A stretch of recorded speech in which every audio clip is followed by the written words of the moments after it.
ഇന്നത്തെ സത്സംഗവേദിയിലേക്ക് എല്ലാ സുഹൃത്തുക്കൾക്കും സ്വാഗതം. ഓം സച്ചിദാനന്ദ രൂപായ വിശ്വോത്പത്യാദിഹേതവേ താപത്രയ വിനാശായ ശ്രീകൃഷ്ണായ വയം നമഃ. ഭാഗവത കഥാമൃതം നമുക്ക് പകർന്നു തരുന്ന ടീച്ചറാണ് ഇന്നത്തെ ക്ലാസ് കൈകാര്യം ചെയ്യുന്നതിനായി സാദരം ക്ഷണിക്കുന്നു.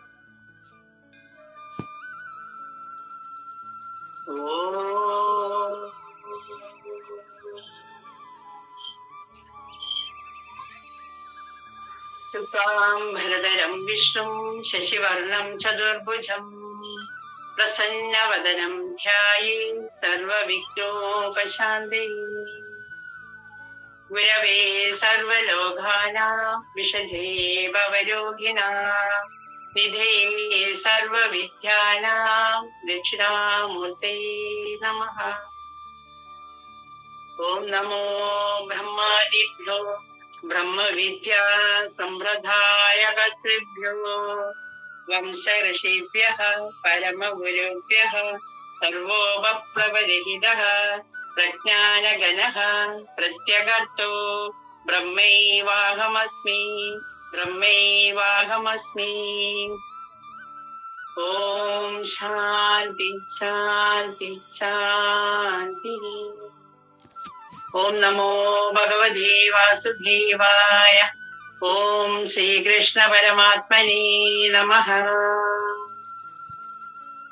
നമ്മുടെ ഇന്നത്തെ സത്സംഗ് വേദിയിലെ എല്ലാ സുഹൃത്തുക്കൾക്കും നമസ്കാരം. അധ്യായം തുടങ്ങുകയാണ്.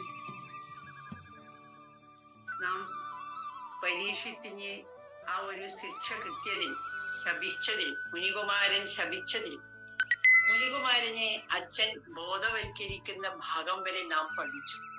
പരീക്ഷിത്ത് എന്താണ് ചെയ്തതെന്ന് നമുക്ക് എല്ലാവർക്കും മനസ്സിലായി. ആ ചെയ്തത് മകന് അച്ഛന്റെ മേലെ ചത്ത പാമ്പ് ഇട്ടതിനെ കണ്ട് മകന് വല്ലാതെ വിഷമം തോന്നി.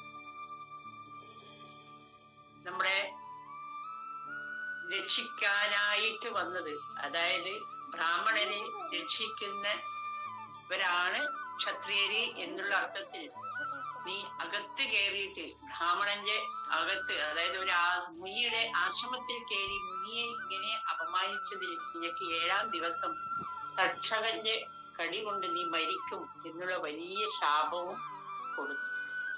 ആ ശാപം കൊടുത്തതിന് അങ്ങനെ ചെയ്യലായിരുന്നു നീ. അത് ചെയ്തത് വളരെ മോശമായി പോയി. കാരണം പ്രജകളെയൊക്കെ സംരക്ഷിക്കുന്ന രാജാവാണ്. രാജാവില്ലെങ്കിൽ പ്രജാ നിയമമൊക്കെ, ഈ രാജ്യത്തെ നിയമമൊക്കെ വിരുദ്ധമാവില്ലേ? നിയമില്ലാതിരിക്കുമ്പോൾ വർണ്ണസങ്കരം നശിക്കില്ലേ? വർണ്ണസങ്കരം ഉണ്ടാകില്ലേ? എന്നൊക്കെ പല കാരണങ്ങളും പറഞ്ഞ് മോനെ ബോധവൽക്കരിക്കുന്നതാണ് നാം ഇപ്പോൾ പഠിച്ചത്.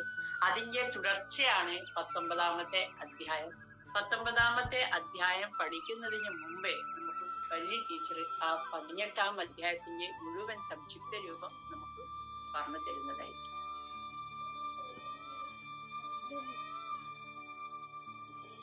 ഓം ശ്രീ ഗുരുഭ്യോ നമഃ.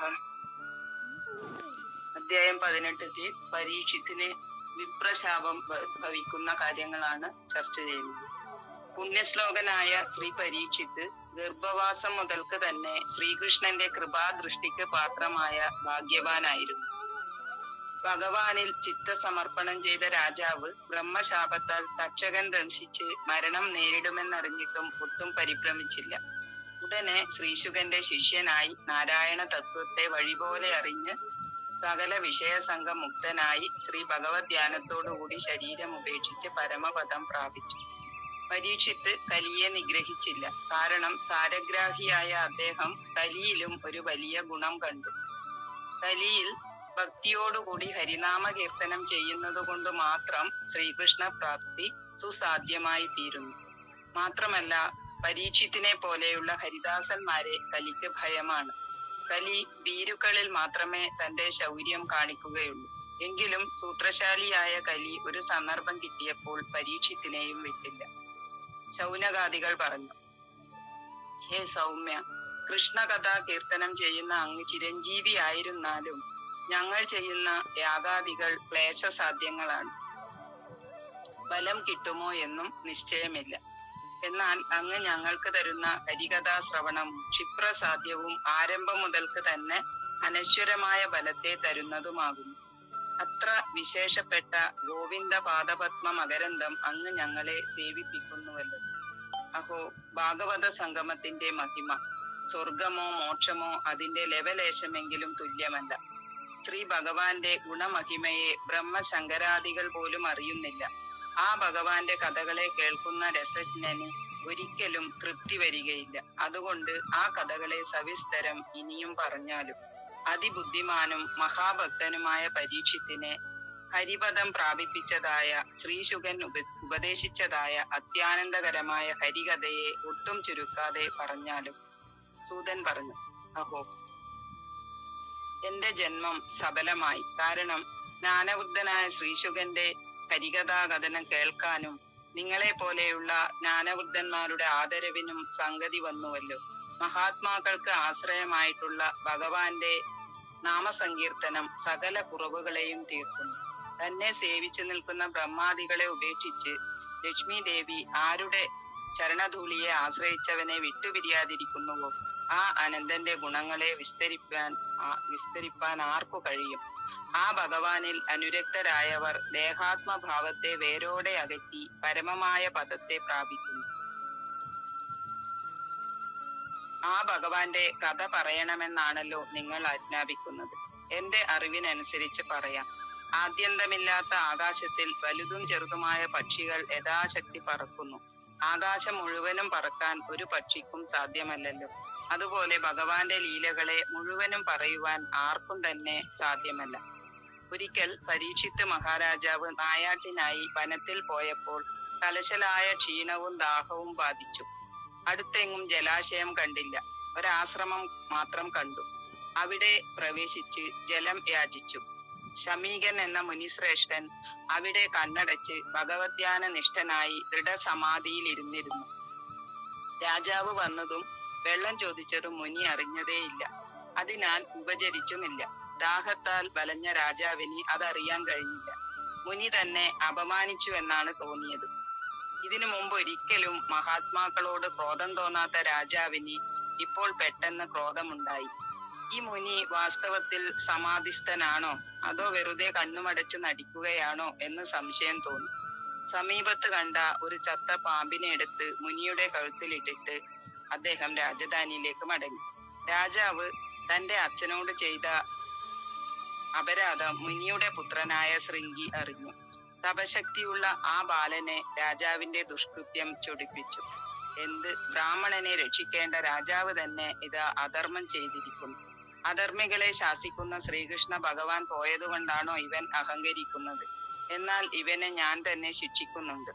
എന്റെ പിതാവിനെ അപമാനിച്ച രാജാവിനെ എന്റെ സങ്കല്പത്താൽ ചോദിതനായി തക്ഷകൻ ഇന്നേക്ക് ഏഴാം നാൾ കടിച്ച് ദഹിപ്പിക്കട്ടെ. ഇപ്രകാരം ശപിച്ചിട്ട് കുമാരൻ ആശ്രമത്തിൽ പ്രവേശിച്ചു. കഴുത്തിൽ ചത്ത പാമ്പുമായി പിതാവിനെ കണ്ടിട്ട് ഉറക്കെ പൊട്ടിക്കരഞ്ഞു. അത് കേട്ട് മുനി കണ്ണു തുറന്ന് നോക്കി. നടന്നതെല്ലാം പുത്രൻ പറഞ്ഞു കേൾപ്പിച്ചു. ആ മഹാത്മാവിന് ഒട്ടും സന്തോഷമുണ്ടായില്ല. കഷ്ടം. എടാ മൂഢ, എന്ത് മഹാപാപമാണ് നീ ചെയ്തത്? ഒരു ചെറിയ കുറ്റത്തിന് മഹത്തായ ശിക്ഷയല്ലേ നീ കൊടുത്തത്? നിനക്ക് ബുദ്ധി സംസ്കാരമില്ല. പരീക്ഷിത്ത് ഒരു സാധാരണ രാജാവാണ്.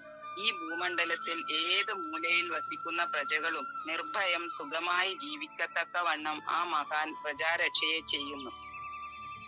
ആ രാജാവ് മഹാവിഷ്ണു തന്നെയാണ്. രാജാവില്ലെങ്കിൽ പ്രജകളെ കള്ളന്മാരിൽ നിന്നും കൊള്ളക്കാരിൽ നിന്നും ആരാണ് രക്ഷിക്കുക? രാജാവില്ലാത്ത പ്രജകൾക്ക് എന്നും ദുഃഖം തന്നെ. വർണ്ണാശ്രമങ്ങളും സദാചാരവും നശിക്കും. അർത്ഥാശ പെരുത്ത് വർണ്ണസങ്കരവും ഉണ്ടാകും. അതിന് കാരണക്കാരൻ നീ ആയതിനാൽ ആ പാപം നമ്മെ ബാധിക്കും. പരീക്ഷിത്ത് മഹാരാജാവ് ധർമ്മം അശേഷം പിഴക്കാതെ രാജ്യം ഭരിക്കുന്ന ചക്രവർത്തി, മഹാകീർത്തിമാൻ, ഭാഗവതോത്തമൻ, അശ്വമേധങ്ങളെ ചെയ്ത രാജർഷി. വിശപ്പും ദാഹവും കലശലായി ബാധിച്ചപ്പോൾ എന്തോ ഇങ്ങനെ ചെയ്തുപോയി. അതറിഞ്ഞ് നാം ക്ഷമിക്കുകയല്ലേ വേണ്ടത്? ശപിക്കാമോ? നിന്റെ ശാപത്തിന് പ്രതിശാപം ചെയ്യാനും അദ്ദേഹത്തിന് കഴിവുണ്ട്. പക്ഷെ അത് ചെയ്യുകയില്ല. അതാണ് കൃഷ്ണഭക്തന്മാരുടെ മഹാത്മ്യം. ഇപ്രകാരം പുത്രനെ ശാസിച്ചിട്ട് മുനിശ്രേഷ്ഠൻ പ്രാർത്ഥിച്ചു. സർവാത്മാവായ ഭഗവാനെ കൃഷ്ണ, ഭക്തിമാനും ധർമ്മിഷ്ഠനും നിർദോഷിയും പ്രജാക്ഷേമ തൽപരനുമായ രാജാവിനോട് അവിവേകിയായ ഈ ബാലൻ ചെയ്ത അപരാധത്തെ നിന്തിരുവടി പൊറുക്കണമേ. ഇപ്രകാരം പുത്രൻ ചെയ്ത അപരാധത്തെ കുറിച്ച് മുനി പരിതപിച്ചു. എന്നാൽ രാജാവ് തന്നെ അപമാനിച്ചതായി മനസ്സിൽ കരുതിയതേയില്ല. ഇതിൽ ആശ്ചര്യപ്പെടേണ്ട. കൃഷ്ണഭക്തന്മാരായ സാധുക്കൾ അന്യരിൽ നിന്നും നേരിടുന്ന സുഖദുഃഖങ്ങളിൽ സന്തോഷിക്കുകയുമില്ല, ദുഃഖിക്കുകയുമില്ല. എന്തെന്നാൽ ഗുണകാര്യങ്ങളായ സുഖദുഃഖാദികൾ ഗുണാതീതനായ ആത്മാവിനെ ബാധിക്കുന്നില്ലെന്ന അനുഭവമുള്ളവരാണ് അവർ. ഹരിയോ. കുറച്ച് വലുതായി അല്ലേ? കൊറേ വലിയ ചാപ്റ്റർ അല്ലേ? 50 ശ്ലോകമുണ്ട്. അത് പറയേണ്ട കഥയോ ആണല്ലോ. അപ്പൊ നമുക്കത് വിസ്തരിച്ചെന്നെ പറഞ്ഞു. അതുകൊണ്ട് എല്ലാവർക്കും കഥ മനസ്സിൽ പതിഞ്ഞു. നമുക്ക് ഇന്ന് 19-ാം അധ്യായം തുടങ്ങാം. നമ്മുടെ എല്ലാവരുടെയും ആത്മകൃപ കൊണ്ടും അതിലുപരി ഗുരുകൃപ കൊണ്ടും അതിലുപരി ഈശ്വരകൃപ കൊണ്ടും ആണ് നമുക്ക് പ്രഥമസ്കന്ധം 18 അധ്യായം പൂർത്തിയാക്കാൻ പറ്റിയത്. നാം ഇന്ന് 19 അധ്യായം തുടങ്ങുകയാണ്. 19-ാം അധ്യായം നമുക്ക് വേണ്ടി വായിക്കുന്നത് വിമലേച്ചിയാണ്. വിമലേച്ചിയില്ലേ? ഉണ്ട്. ശരി, വിമലേച്ചി വായിച്ചു. എത്ര ശ്ലോക ടീച്ചറെ വായിക്കണ്ടേ? നമുക്ക് 12 വരെ വായിക്കാം. ഓം നമോ ഭഗവതേ വാസുദേവായ. അതേകോനവിംശോധ്യായ. പരീക്ഷത്തിന്റെ പ്രായോപവേശം. സൂത ഉവാച. മഹീപതിസ്ത്വതത്കർമ്മഗർഹ്യം വിചിന്തയന്നാത്മകൃതം സുധർമ്മന. അഹോമയാനീജമനാര്യവത്കൃതം നിരാഗസി ബ്രഹ്മണി തേജസി. ധ്രുവം തതോ മേ കൃതനേ ദേവഹേളനാത് ദുരത്യയം വ്യസനം നാദി ദീർഘാത്. തതസ്തു കാമം തുക നിഷ്കൃതായ മേ യഥാന കുര്യാം പുനരേവ മഗ്ധ. അത്തൈവ രാജ്യം ഫലമൃത്തകോശം പ്രകോപിത ബ്രഹ്മകുലാനലോ മേ. തഗത്വമഗ്രസ്യ പുനർന മേ ഭൂത്പാപിയാസീതി രജതേവ ഗോപ്യാ. സചിന്തയന്നിത്തമദാസനോത്യഥാ മുനേ സുതോക്താ നിരതിസ്തച്ഛകാക്യാ. സസാധുമേനേ നചിരേണ തച്ഛകാനലം പ്രസക്തസ്യ വിരക്തികാരണം. അതോമ വിഹായേ മമമുച്ചലോകം വിമർശിതൗ ഹേയതയാ പുരസ്താത്. കൃഷ്ണാംഘ്രിസേവാമതിമന്യമാന ഉപാവിശത് പ്രായമമത്യനദ്യാം. യാ വൈലസത്ശ്രീ തുളസീ വിമിശ്ര കൃഷ്ണാംഘ്രിരേണഭ്യതികാംബു നേത്രീ. പുനാദിലോകാനുഭയത്ര ശേഷാൻ കസ്താം ന സേവേത മരിഷ്യമാണഃ. ഇതി വിവച്ഛിദ്യ സ പാണ്ഡവേയ പ്രായോപവേശം പ്രതി വിഷ്ണുപദ്യാം. ദദ്ധ്യൗ മുകുന്ദാംഘ്രിമനന്യഭാവോ മുനിപ്രദോ മുക്ത സമസ്ത സംഘ. തത്രോപജഗന്മുർഭുവനം പുനാന മഹാനുഭാവ മുനയ സശിഷ്യ. പ്രായേണ തീർത്ഥാഭിഗമാപദേശൈ സ്വയം ഹ്രി തീർത്ഥാനി പുനന്തി സന്തഃ. അത്രവസിഷ്ഠൈശ്ച വനശ്ചരത്വാ നരിഷ്ടനേമിർബുഭുരംഗിരാശ്ച. പരാശരോ ഘാതിസുതോത്തരാമാ ഉദദ്യ ഇന്ദ്രപ്രമദോത്മവാഹൗ. മേധാതിർദേവല ആർഷ്ടിഷേണോ ഭരദ്വാജോ ഗൗതമ പിപ്പലാദ. മൈത്രേയ ഔർവ കവശ കുംഭയോനിർ ദ്വൈപായനോ ഭഗവാൻ നാരദശ്ച. അന്യേ ച ദേവർഷി ബ്രഹ്മർഷിവർയ രാജർഷിവർയ അരുണാദയശ്ച. നാനാക്ഷേ പ്രവരാൻ സമേതനഭ്യർച്ച രാജാ ശിരസാ വവന്ദേ. സുഖോപവിഷ്ടേഷ്വതേഷു ഭൂയ കൃതപ്രണാമസ ചികീർഷിതം യത്. വിജ്ഞാപയാമസ വിവിക്തചേതാ ഉപസ്ഥിതോഗ്രേ പ്രകീതപാണി. ഇതെന്താ നല്ല സ്പീഡ് വന്നല്ലേ വിമലേച്ചി? പ്രാക്ടീസ് ചെയ്തിന് ടീച്ചറെ. അതെ, നന്നായി പ്രാക്ടീസ് ചെയ്തു. എവിടെയും തെറ്റില്ല. നന്നായി നല്ല വൃത്തിയിൽ നല്ല ശബ്ദത്തോടു കൂടി വേഗത്തിലും വായിച്ചു. അസലായിട്ടുണ്ട്. അതും ചിലതൊക്കെ കുറെ എന്താ പറയണ്ടേ കട്ടിയുള്ള ശ്ലോക വരികളും ഉണ്ടായിരുന്നു. നന്നായി വായിച്ചു കേട്ടി എപ്പോഴും ഭാഗവതം വായിക്കാൻ ഈശ്വരകൃപ ഉണ്ടാവട്ടെ, എപ്പോഴും ഉണ്ടാവും. അപ്പൊ നമുക്ക് ഇനി ഇതിന്റെ വാച്യാർത്ഥത്തിലേക്ക് പോകാം. ഇനി എന്താണ് ഇതിൽ പോകുന്നതിന് മുമ്പേ നാം നമ്മുടെ സനാതന സംസ്കാര പ്രകാരം നമുക്ക് വേണ്ടുന്ന ചില ഗുണങ്ങളാണ് നാം ശമീക മുനിയിൽ കാണുന്നത്. നാം അത് മുന്നേ ഒരു തവണ ചർച്ച ചെയ്തു. നമുക്ക് നമ്മളോട് ആരെങ്കിലും നമ്മെ അപമാനിക്കുക, നമ്മളെ കുറ്റപ്പെടുത്തുക, നമ്മളെ വേദനിപ്പിക്കുക, ഇതൊക്കെ ചെയ്താൽ നാം പ്രതികരിക്കണോ വേണ്ടയോ എന്നുള്ളതാണ്. നിശ്ചയമായിട്ടും പ്രതികരിക്കണം. പക്ഷേ ക്ഷമയോടെ ഒന്ന് നിന്ന് പോസിറ്റീവായിട്ട് അവർക്ക് ബോധം വരേണ്ട വിധത്തിൽ നാം പ്രതികരിക്കണം. നമ്മുടെ ദേഷ്യം തീർക്കാനും നമ്മുടെ കോപം തീർക്കാനും നാം പ്രതികരിക്കണം. നാം അങ്ങനെ ചെയ്യാറുണ്ട്. നമുക്കറിയില്ല എന്ന് പറയണ്ട. നമ്മളിപ്പം നാലാള് കൂടുന്ന സ്ഥലത്ത് നമ്മളെ കുട്ടികള് നമ്മളെ എന്തെങ്കിലും കളിയാക്കി എന്തെങ്കിലും പറഞ്ഞെന്നിരിക്കെ നമ്മൾ അവനോട് ഒന്നും പറയില്ല. നീ വീട്ടിൽ വാട നിനക്ക് കാണിച്ചരാ എന്നുള്ള ഭാവത്തിൽ നാം നാലാളെ കൂട്ടത്തിൽ നാം അത് ക്ഷമിച്ചു നിൽക്കും. ഇനി ഇവിടെ എന്തുകൊണ്ടാ? നമുക്ക് ക്ഷമയുള്ളത് കൊണ്ടൊന്നല്ല. ഇവിടെ വെച്ചിട്ട് ഇനി എന്തെങ്കിലും പറഞ്ഞിട്ട് അത് വലിയ എന്തെങ്കിലും പ്രശ്നം ആക്കണ്ട എന്ന് വിചാരിച്ചിട്ട് അവിടെ നമുക്ക് ക്ഷമയൊന്നും ഇല്ല. അങ്ങനെയുള്ള കാര്യങ്ങളൊക്കെ നമുക്ക് പറ്റുന്നുണ്ട്. ഒരു ആരെങ്കിലും നമ്മെ പറഞ്ഞാൽ കുറച്ച് സമയത്തേക്ക് നമുക്ക് ക്ഷമിച്ച് നിൽക്കാനും പിന്നെ നമുക്ക് വേണ്ട വിധത്തിൽ നെഗറ്റീവായിട്ട് കൊടുത്താൽ നമ്മുടെ മനസ്സിനെ അവരുടെ മനസ്സിനെയും അത് വല്ലാതെ ബാധിക്കും. പോസിറ്റീവായിട്ട് ബോധം വരേണ്ട വിധത്തിൽ നല്ല വൃത്തിയിൽ സാധാരണ ശബ്ദത്തിൽ നമ്മൾ പറഞ്ഞു കൊടുത്താൽ അതിൽ മനസ്സിലാക്കേണ്ടവര് മനസ്സിലാക്കും വേണമെങ്കിൽ. അല്ലെങ്കിൽ നാം പ്രതികരിച്ചു അത് തെറ്റാണെന്ന് അവരോട് പറഞ്ഞു എന്നുള്ള ഒരു സംതൃപ്തി നമുക്കുണ്ടാകും. അപ്പം അതാണ് ശമീക മുനിയിൽ നിന്ന് നാം പഠിക്കേണ്ടത്. ചത്ത പാമ്പിനെ നമ്മുടെ ആരെങ്കിലും കഴുത്തിലിട്ടാൽ നമ്മൾ എന്താ ചെയ്യാ? അവന് കാണിച്ചു കൊടുക്കാന്ന് തന്നെയാ നമ്മൾ പറയില്ലല്ലേ. നമ്മൾ അത്രയും ആ ഒരു ക്ഷമാശീലനും നമ്മൾ ആയിട്ട്. പിന്നെ നമ്മുടെ സംസ്കാരം നമ്മെ പഠിപ്പിക്കുന്നത് നാം ഒരു തെറ്റ് ചെയ്താൽ നമുക്ക് നമ്മുടെ ഉള്ളിൽ തന്നെ ഒരു സോഫ്റ്റ്വെയർ ഉണ്ട്. നമ്മുടെ ഉള്ളിൽ തന്നെ നമ്മളോട് പറയും തെറ്റാണെങ്കിൽ അത് തെറ്റാണ്. അപ്പോൾ നമ്മുടെ ഉള്ളിൽ കുറ്റബോധം നമുക്ക് തോന്നും. വേണ്ടായിരുന്നു, അങ്ങനെ ചെയ്യണ്ടായിരുന്നു, അത് തെറ്റായി പോയി.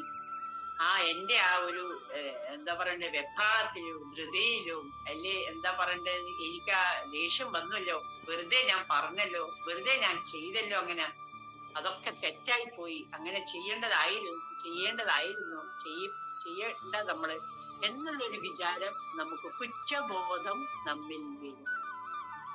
പിന്നെ നമുക്ക് ഉടനടി ഈ 3 കാര്യങ്ങൾ നമ്മുടെ സനാതന ധർമ്മം നമ്മെ പഠിപ്പിക്കുന്നുണ്ട്. ഒന്ന് കുറ്റബോധം, പിന്നെ പ്രായശ്ചിത്തം, പശ്ചാത്താപം വരിക, പിന്നെ പ്രായശ്ചിത്തം ചെയ്യാനുള്ളൊരു മനസ്സ്. കുറ്റബോധം, പശ്ചാത്താപം, പ്രായശ്ചിത്തം. അപ്പൊ നമുക്ക് കുറ്റബോധം വരും, ചെയ്യേണ്ടതാ വേണ്ട, അത് ഞാൻ ചെയ്തത് തെറ്റാണ് എന്നുള്ളത്.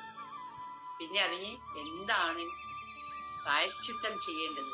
പശ്ചാത്താപം വന്നു, പിന്നെ ഇനി ഞാൻ എന്ത് പ്രായശ്ചിത്തമാണ് അതിന് ചെയ്യേണ്ടത് എന്നുള്ള തോന്നല് നമ്മുടെ മനസ്സിൽ തന്നെ വരും. നമുക്ക് അങ്ങനെ പരീക്ഷത്തിന് വന്നു എന്നുള്ളതാണ് നാം അടുത്ത അധ്യായത്തിൽ പഠിക്കണം. നമുക്കത് വായിക്കാം. ഓം നമോ ഭഗവതേ വാസുദേവായ. സൂതോവാച മഹീപതിസ്തദാ തത്കർമ്മഗർഹ്യം വിചിന്തയന്നാത്മകൃതം സുദുർമനാഃ അഹോ മയാ നീചമനാര്യവദ്വൃഥം നിരാഗസി ബ്രഹ്മണി ഗൂഢതേജസി. സൂതൻ പറഞ്ഞു, ചത്ത പാമ്പിനെ മുനിയുടെ കഴുത്തിലെടുത്തിട്ട് നഗരത്തെ പ്രാപിച്ച രാജാവാകട്ടെ താൻ ചെയ്തതും നിന്ദ്യവുമായ ആ കർമ്മത്തെ കുറിച്ച് വ്യാകുലപ്പെട്ടു. കഷ്ടം, ഞാൻ എത്ര കഠോരമായ കർമ്മം ചെയ്തു പോയി. ആ മുനി യാതൊരു അപരാധവും ചെയ്യാതെ ഗൂഢമായ തേജസ്സോടു കൂടിയ ബ്രാഹ്മണോത്തമൻ, ആ മഹാത്മാവിൽ ഞാൻ ദുഷ്ടനെ പോലെ പാപം ആചരിച്ചുവല്ലോ. ഞാൻ ചെയ്തത് തെറ്റാണ് എന്നുള്ളൊരു കുറ്റബോധം പരീക്ഷത്തിന് ഉണ്ടായി. വല്ലാതൊരു കുറ്റബോധം വന്നു. ഇനി എന്താ പ്രായശ്ചിത്തം എന്നൊക്കെ ചിന്തിക്കുകയാണ്. ധ്രുവം തതോ മേ കൃതദേവഹേളന ദുരത്യയം വ്യസനം ജ്ഞാതി ദീർഘാത് തദസ്തു കാമം ത്വക നിഷ്കൃതായ മേ യഥാന കുര്യാം പുനരേവ മത്ഥാ. ഈശ്വരനെ അവതരിച്ചതായ കുറ്റത്താൽ തടുക്കാൻ കഴിയാത്തതായ ആപത്ത് എനിക്കുണ്ടാകും. ആ ദുഃഖം എനിക്ക് തന്നെ പ്രത്യക്ഷമായിട്ട് അതിശീഘ്രത്തിൽ സമ്പൂർണമായുണ്ടാകട്ടെ. ഈ കുറ്റത്തിന്, ഞാൻ ചെയ്ത തെറ്റിന്റെ ഫലം എനിക്ക് തന്നെ പൂർണ്ണമായും വന്നു ഭവിക്കട്ടെ. എന്റെ കുടുംബത്തിന്, പ്രത്യേകിച്ച് എന്റെ മക്കൾക്കത് ഞാൻ ചെയ്ത തെറ്റിൻ്റെത് വരാതിരിക്കട്ടെ എന്നതാണ് അവിടെ നാം അർത്ഥമെടുക്കേണ്ടത്. ഞാൻ ചെയ്ത കുറ്റത്തിന് എന്റെ പുത്രാദികൾക്ക് വല്ല സങ്കടവും നേരിടുന്നത് മൂലം വ്യസനിപ്പാൻ ഇടവരുത്താതെ ആ സങ്കടം എനിക്ക് തന്നെ നേരിട്ട് അനുഭവിക്കുവാൻ സംഗതി വരുത്തേണമേ എന്ന് ദൈവത്തോട് ചെയ്യുന്ന പ്രാർത്ഥനയാണിത്. ആ വിധം വ്യസനം നേരിടുന്നത് ഞാൻ ചെയ്ത പാപത്തിന് പ്രായശ്ചിത്തമായിട്ട് രണ്ടാമതൊരിക്കൽ ഈ വിധം ചെയ്യുവാൻ തോന്നാതിരിക്കാനുള്ള കാരണമായും വരുമല്ലോ. അതാണ്, നമുക്ക് കുറ്റബോധം വന്നാൽ നാം നിശ്ചയമായിട്ടും ഒരു തീരുമാനം എടുത്താൽ ഇനി ഞാൻ ഒരിക്കലും ഇങ്ങനെ ഒരു കുറ്റം ചെയ്യില്ല. നമ്മുടെ മനസ്സിനെ നാം ശുദ്ധമാക്കുകയാണ്. അതിൽ നമ്മൊന്ന് ചെയ്തു, ഇനി ഒരിക്കലും നാം അത് ചെയ്യില്ല. നമ്മുടെ പണ്ടൊക്കെ കുട്ടികളെയൊക്കെ അടിച്ച് അവരെന്തെങ്കിലും ഒരു തെറ്റ് ചെയ്താൽ, കളവ് ചെയ്താൽ, കിശേനാമറ്റം ഒരു 20 പൈസയോ അല്ലെ ഒരു 50 പൈസയോ എടുത്താൽ അവൻ കളവ് ചെയ്തെങ്കിൽ നമ്മൾ അവനെ അടിക്കും, നന്നായി അടിക്കും. ഇനി ചെയ്യില്ല ചെയ്യില്ല ചെയ്യില്ല എന്ന് അവനെ കൊണ്ട് പറയുകയും ചെയ്യും. അതൊക്കെ ആവശ്യം കേട്ടോ, അതൊക്കെ വളരെ ആവശ്യമാണ്. ഇവിടെ വലിയൊരു പ്രായശ്ചിത്തമാണ് ഇവിടെ പരീക്ഷിത്ത് മഹാരാജാവ് ചെയ്യാൻ. അദ്ദൈവരാജ്യം ബലമൃദ്ധകോശം പ്രകോപിത ബ്രഹ്മ കുലാനലോമേ ദഹത്വഭദ്രസ്യ പുനർനമേ ഭൂപാവീയസീതേർദ്വിജദേവഗോപ്യഃ. ഈ വിധം തന്റെ കുറ്റത്തിന് തനിക്ക് തന്നെ വ്യസനം നേരിടണമെന്ന് പ്രാർത്ഥിച്ചു. എന്നാൽ ആ വ്യസനപ്രാപ്തിക്ക് മുന്നിൽ തന്നെ ഒന്നുകൂടെ സംഭവിക്കണമെന്ന് പ്രാർത്ഥിക്കുന്നു. ബ്രാഹ്മണ ദ്വേഷം എന്നിൽ നിന്ന് പുറപ്പെടുവാൻ കാരണം. നോക്കൂ, ഇവിടെ അവനവനെ തന്നെ ഒന്ന് നിരീക്ഷിക്കുകയാണ് പരീക്ഷിത മഹാരാജാവ്. ബ്രാഹ്മണ ദ്വേഷം എന്നിൽ നിന്ന് പുറപ്പെടുവാൻ കാരണം എന്റെ അഹങ്കാരമാണ്. അതിന് കാരണം ഞാൻ രാജാവും സൈന്യാധിഫലമുള്ളവനും അപാരമായ ഐശ്വര്യത്തിന്റെ അധിപനുമാണെന്നുണ്ടായ വിചാരമാകുന്നു. ആ വിചാരത്തെ ജനിപ്പിക്കുന്നതിന് കാരണമായ രാജാദി സർവവും ആദ്യം നശിക്കണം, പിന്നെ ഞാനും നശിക്കണം എന്ന് ദുഃഖാധിക്യം കൊണ്ട് പ്രാർത്ഥിക്കുകയാണ്. നാം ഇങ്ങനെ പ്രാർത്ഥിക്കാറ്. ആ മക്കൾക്ക് അതിന് പാപമൊന്നും കൊടുക്കരുത് എന്ന് നാം പ്രാർത്ഥിക്കാറുണ്ട്.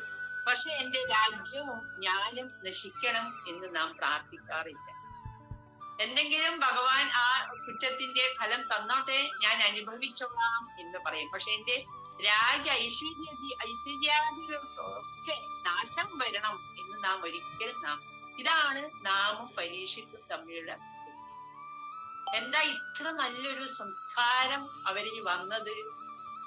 ശ്രീകൃഷ്ണ ഭഗവാന്റെ ആ ഒരു സാമീപ്യം പഞ്ചപാണ്ഡവന്മാർക്ക് ഉള്ളത് കൊണ്ട് ആ ഒരു സംസ്കാരം കൊച്ചുമകനിൽ കിട്ടിയതോ എന്തോ, നല്ലൊരു സംസ്കാരമാണ് ഇവിടെ കാണുന്നത്, പരീക്ഷിക്കുന്നത്. കുറ്റബോധം ഉണ്ടാവുക, വ്യസനിക്കുക, പ്രായശ്ചിത്തം ചെയ്യാനുള്ളൊരു മനസ്സുണ്ടാകുക. നമ്മളൊക്കെ ചെയ്യുന്നത്, നമുക്ക് വിചാരിക്കുമ്പോൾ നമ്മളൊക്കെ ചെയ്യുന്നതെല്ലാം ശരിയാണ്. പക്ഷെ നാം ചെയ്യുന്നത്, നമ്മുടെ ജീവിതത്തിൽ നാം ചെയ്യുന്നത് പലതും നമ്മുടെ അഹങ്കാരം കൊണ്ട് തെറ്റുകുറ്റങ്ങൾ എത്രയോ നാം ചെയ്തു പോകുന്നു. നമ്മളെന്താ പറയാറ്? ഞാനൊരു തെറ്റും ചെയ്തില്ല, ഞാനൊരു തെറ്റും ചെയ്യാറില്ല. പക്ഷെ നമുക്കറിയുന്നില്ല, നാം നമ്മുടെ മനസ്സിനെ നിരീക്ഷിക്കാറില്ല എന്നതാണ് സത്യം. മറ്റുള്ളവരുടെ ദുഃഖം നാം വേഗം കാണും. ഇനി എന്താ, നമുക്ക് ഇങ്ങനെയൊരു അവസ്ഥ വന്നാൽ നാം എന്താ ചെയ്യാറ്? ഇങ്ങനെയൊരു അവസ്ഥ വന്നാൽ ഇന്നത്തെ ജനത നാം ആദ്യം പോകുന്നത് ജ്യോതിഷന്മാരൊക്കെയാണ്. കാരണം അവർക്ക് മാത്രമേ ഇന്ന് നമുക്കൊരു മനസ്സമാധാനം തരാൻ വേണ്ടി പറ്റുകയുള്ളൂ. ജ്യോതിഷന്മാരെടുക്കെ പോയാൽ അവര് ആദ്യം ശിവൻ കോപിച്ചു, ദേവിക്ക് സങ്കടമായി, നിങ്ങൾ കഴിഞ്ഞ പ്രാവശ്യം പോയപ്പോൾ പോയിട്ട് ഇങ്ങനെ പല കാര്യങ്ങളും പറഞ്ഞു തന്നു. ശനി നേരെ നോക്കുന്നു, ബുധൻ അങ്ങനെ നോക്കുന്നു എന്നൊക്കെ പറഞ്ഞ്, കാരണം എല്ലാ കുറ്റങ്ങളും ദൈവത്തിന്റെ മേലെയും ഗൃഹത്തിന്റെ മേലെയും ഒക്കെ ഇട്ട് തന്നു. അവര് ചെയ്യുന്ന നല്ലൊരു കാര്യം നമ്മുടെ മേലെ ഒരു കുറ്റവുമില്ല എന്ന് അവർ പറഞ്ഞു. പിന്നെന്താ, എല്ലാ ദേവന്മാരെയും കാണാനും അവരെ പോയി ഒന്ന് തൊഴാനും അതൊക്കെ നമുക്ക് പറഞ്ഞു തരുന്നത് നല്ലൊരു കാര്യം. പക്ഷെ നാം ചെയ്ത കുറ്റം നാം തന്നെയാണ് ചെയ്തത് എന്ന് പറഞ്ഞു തരാറില്ല. നാം ഇന്ന് എപ്പോഴും നമുക്ക് എന്തെങ്കിലും ഒരു വിഷമം വരുന്നത് നാം പോകുന്നതും ജ്യോതിഷന്റെ. പക്ഷെ എവിടെയാണ് പരീക്ഷിത്ത് മഹാരാജാവ് പോയത് എന്നാണ് നാം ഇനി പഠിക്കുന്നത്. എന്താ? സചിന്തയന്യതമദാശനോജതാ മുനീസുദോക്തോ നൃദിനിത്തക്ഷകാക്ഷ സാധുമേനേ രുചിരേണ തക്ഷകാൻ അലം പ്രസക്തസ്യ വിരക്തി കാരണം. പിന്നെ മുൻ വിചാരിച്ച വിധം ആലോചിച്ചു കൊണ്ടിരുന്ന പരീക്ഷിത്ത് മഹാരാജാവ് ശമീക മുനിയുടെ പുത്രനായ ശൃംഗി തക്ഷകനാൽ 7-ാം ദിവസം രാജാവിന് മരണം സംഭവിക്കുമെന്ന് പറഞ്ഞ ശാപവചനം അറിഞ്ഞു. അത് കേട്ടപ്പോൾ രാജാവ് വിഷയങ്ങളിൽ അതിതാല്പര്യത്തോടെ ഇരിക്കുന്ന തനിക്ക് ഉടൻ തന്നെ വന്നു ചേർന്ന വിരക്തിക്ക് കാരണമായ തക്ഷക വിഷാഗ്നിയെ ഉപകാരമായിട്ട് തന്നെ കരുതി. തനിക്ക് വിരക്തി വരാൻ തുടങ്ങി. മരണം അടുത്തു. ഇനി ഇതെല്ലാം ഉപേക്ഷിക്കണം. അതിന് എന്ത് വേണം? മനസ്സിന് വിരക്തി ഉണ്ടെങ്കിലേ ഉപേക്ഷിക്കുള്ളൂ. ഇല്ലെങ്കിൽ നാം ആസ്പത്രി കിടക്കയിലും നാം പറയാറില്ലേ, എന്റെ കടയിൽ ആരാ ഉള്ളത്? നാം പറയാറില്ലേ, നീ പോയി ആ ബിസിനസ് നോക്ക്, അതിന് എത്ര പൈസ ഇന്ന് കിട്ടി. ഇങ്ങനെയൊക്കെ എണ്ണി നോക്കുന്ന ആൾക്കാരെ നാം ആസ്പത്രി കിടക്കയിലും കാണും. മരണം മുന്നിൽ കണ്ടു നിന്നിട്ട് 80, 85, 90 വയസ്സായിട്ടുണ്ടാവും. പക്ഷെ ധനത്തോടുള്ള ആർത്തി കൊണ്ടും തൻ്റെതായിട്ടുള്ള സ്വാർത്ഥ താല്പര്യത്തിനോടുള്ള ആർത്തി കൊണ്ടും ഇങ്ങനെയൊക്കെ നമുക്ക് കാണാം. പക്ഷെ ഇവിടെ പരീക്ഷിത്ത് മഹാരാജാവിന് ഉടനെ വിരക്തി വരികയാണ്. രാജ ഐശ്വര്യങ്ങളൊക്കെ വിട്ടിട്ട് പോവാൻ മനസ്സ് സമ്മതിച്ചു എന്നുള്ളതാണ്. അതോ വിഹായേ മമം ചലോകം വിമർശിതോ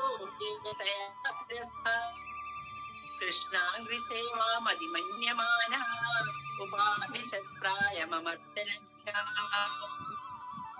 അനന്തരം രാജാവ് രാജ്യവാസികളെയും പ്രധാനമന്ത്രിമാരെയും വരുത്തി യോഗം ചേർത്തി അവരുടെ മുന്നിൽ വെച്ച് നടന്ന വൃത്താന്തങ്ങളെയും തനിക്ക് സമീപിച്ചിരിക്കുന്ന അന്ത്യകാലത്തെയും വിസ്തരിച്ച് അവരെ ധരിപ്പിച്ചു. പിന്നെ ഇപ്പോൾ താൻ ചെയ്യേണ്ടതായ പ്രവൃത്തിയെ കുറിച്ച് നിരൂപണം ചെയ്തു.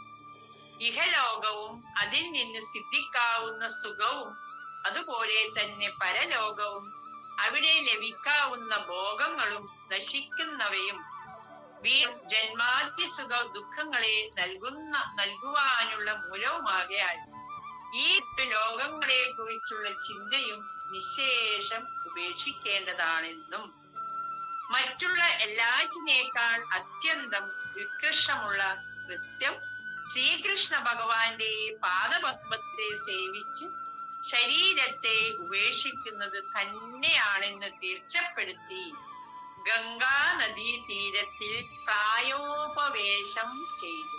ഈ ഒരു വേർഡ് നാം പഠിച്ചിരിക്കണം. പ്രായോപവേശം എന്താണെന്ന്. ഗംഗാ തീരത്ത് പരീക്ഷിത്ത് മഹാരാജാവ് പശ്ചാത്താപത്തിനായിട്ട് പ്രായോപവേശം.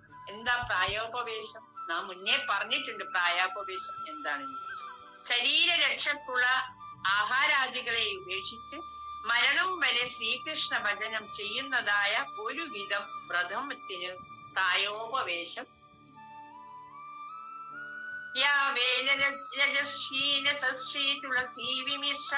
കൃഷ്ണാംഗിരേണോഭ്യധികാംബുനേത്രീ പുനാധിലോകാനുഭയശേഷാൻ കസ്ത്വാം ന സേവേദമരിഷ്യമാണം. ഏറ്റവും പ്രകാശിച്ചു കൊണ്ടിരിക്കുന്ന കാന്തിയുള്ള തുളസി കലർന്ന കൃഷ്ണപാദധൂളികളാൽ ശ്ലാഘ്യമായിരിക്കുന്ന ജലത്തെ വഹിച്ചുകൊണ്ടൊഴുകുന്ന ഗംഗാനദി ലോകപാലന്മാരോട് കൂടിയ സകല ജനങ്ങളെയും ഉള്ളിലും പുറത്തും ശുദ്ധന്മാരാക്കി തീർക്കുന്നു. അത്ര മഹിമയുള്ള ആ ഗംഗയെ മരണധർമ്മത്തോടു കൂടിയ ഏതൊരു മർത്യൻ സേവിക്കയില്ല. മരണം ഏതു സമയവും ഉണ്ടാകുമോ എന്നറിവില്ലാത്തതിനാൽ പുനർമരണ ദുഃഖത്തെ ഇല്ലാതാക്കുന്ന ശക്തിയോടു കൂടിയ ദിവ്യഗംഗയെ ഏവരും എപ്പോഴും സേവിക്കും. ഈ ദിവ്യവച്ഛിദ്യ സ പാണ്ഡവേയ പ്രായോപവേശം പ്രതി വിഷ്ണുപദ്ധ്യ ദഗ്ധോ മുകുന്ദാഗ്രിമനന്യഭാവോ മുനിവ്രതോ സമസ്ത സംഗഃ. പാണ്ഡുവിന്റെ വംശത്തിൽ ജനിച്ച ആ പരീക്ഷിത്ത മഹാരാജാവ് ഇപ്രകാരം ഉറച്ച് ഗംഗാതീരത്തിൽ പ്രായോപവേശത്തെ സ്വീകരിച്ചു. വാക്കുകളെ അടക്കി മറ്റു സകല വിഷയങ്ങളിൽ നിന്നും മനസ്സിനെയും പിൻവലിച്ച് ശ്രീകൃഷ്ണനല്ലാതെ അന്യമായ ശരണം ഇല്ലെന്നുറച്ച് ഭഗവാന്റെ പത്മപാദത്തെ ധ്യാനിച്ചു. നമുക്കിന്നിവിടെ ഉപസംഹരിക്കാം. ഇനിയും നമുക്ക് 12ാമത്തെ ശ്ലോകം വരെ നമുക്ക് ഇനി പോകണമെങ്കിൽ എന്തായാലും ഒരു 10-15 മിനിറ്റ് എടുക്കും. നമുക്ക് ഇന്ന് ഇവിടെ ഉപസംഹരിക്കാം. ഓം നാമസങ്കീർത്തനം യസ്യ സർവപാപപ്രണാശനം പ്രണാമോ ദുഃഖശമനം തം നമാമി ഹരിം പരം തം നമാമി ഹരിം പരം. ഓം പൂർണ്ണമദഃ പൂർണ്ണമിദം പൂർണ്ണാത് പൂർണ്ണമുദച്യതേ പൂർണ്ണസ്യ പൂർണ്ണമാദായ പൂർണ്ണമേവാവശിഷ്യതേ. ഓം ശാന്തി ശാന്തി ശാന്തി. ഓം ശ്രീ ഗുരുഭ്യോ നമഃ. ഹരി ഓം.